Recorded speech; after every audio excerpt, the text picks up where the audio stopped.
बाळ, फ्रीजमधून श्रीखंड काढ ना. आम्ही पूर्वी घरीच बनवायचो श्रीखंड. त्याची चवच वेगळी होती. आता काय सगळं रेडीमेड. आजी, हे श्रीखंड खाऊन बघ. आज तुझ्या आईनं घरीच बनवलं की काय?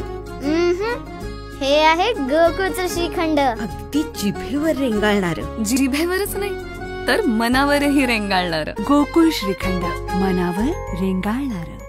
जिल्ह्यासह राज्यात महायुतीच भारी.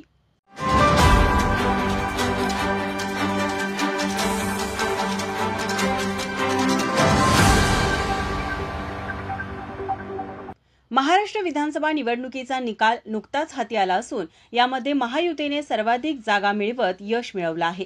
राज्यात भाजप हा नंबर 1चा पक्ष ठरला आहे. कोल्हापूर जिल्ह्यातील 10 विधानसभा मतदारसंघाचा निकाल हाती आला असून जिल्ह्यात महायुतीला सर्वात जास्त जागा मिळाल्या आहेत. कोल्हापूर जिल्ह्यातील पक्ष आणि विजयी उमेदवार मतदारसंघ निहाय पुढीलप्रमाणे आहेत. जिल्ह्यातील सर्वात चुरशीची आणि हाय व्होल्टेजची लढत कोल्हापूर दक्षिण मतदारसंघामध्ये झाली असून महायुतीचे उमेदवार अमल महाडिक यांचा विजय झाला आहे. यासोबतच कोल्हापूर उत्तर मतदारसंघामध्ये देखील ही लढत मोठ्या चुरशीची होती.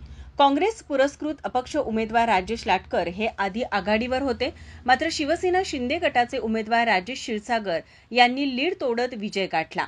शाहूवाडी मतदारसंघामधून महाविकास आघाडीचे उमेदवार सत्यजित पाटील हे आघाडीवर होते, मात्र महायुतीचे घटक पक्ष असलेल्या जनसुराज्य शक्ती पक्षाचे उमेदवार विनय कोरे यांनी देखील लीड तोडत विजय गाठला. तसेच हातकणंगले मतदारसंघातून महायुतीचे घटक पक्ष असलेल्या जनसुराज्य शक्ती पक्षाचे उमेदवार अशोकराव माने हे विजयी झाले आहेत. राधानगरी मतदारसंघामधून शिवसेना शिंदे गटाचे उमेदवार प्रकाश आबिटकर, ठाकरे गटाचे उमेदवार के.पी. पाटील आणि अपक्ष उमेदवार ए.वाय. पाटील तिरंगी लढत होती.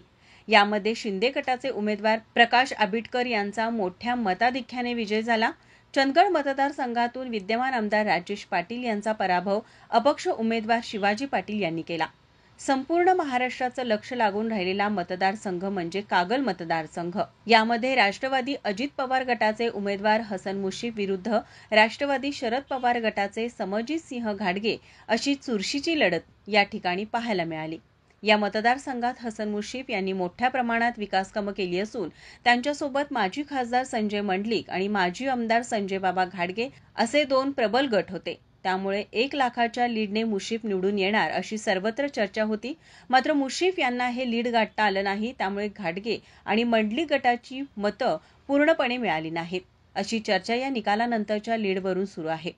करवीर मतदारसंघामध्ये एकंदरीतच तिरंगी लढत पाहायला मिळाली. यामध्ये स्वर्गीय आमदार पी.एन. पाटील यांचे चिरंजीव राहुल पाटील हे महाविकास आघाडीकडून मैदानात होते, तर शिवसेना शिंदे गटाचे उमेदवार चंद्रदीप नरके विरुद्ध जनसुराज्य पक्षाचे उमेदवार संताजी बाबा घोरपडे मैदानात होते.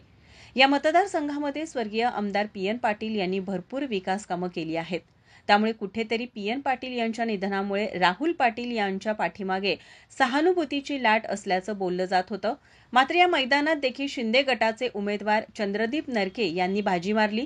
तसेच शिरोळ मतदारसंघामधून महायुती पुरस्कृत राजर्षी शाहू आघाडीचे उमेदवार राजेंद्र पाटील यड्रावकर यांचा विजय झाला आहे. तर इचलकरंजी मतदारसंघामधून भाजपचे उमेदवार राहुल आवाडे यांचा मोठ्या मताधिक्याने विजय झाला आहे. एकंदर काही ठिकाणी ही निवडणूक अटीतटीची पाहायला मिळाली. मात्र महाराष्ट्राच्या जनतेने महायुतीलाच पसंती दिली.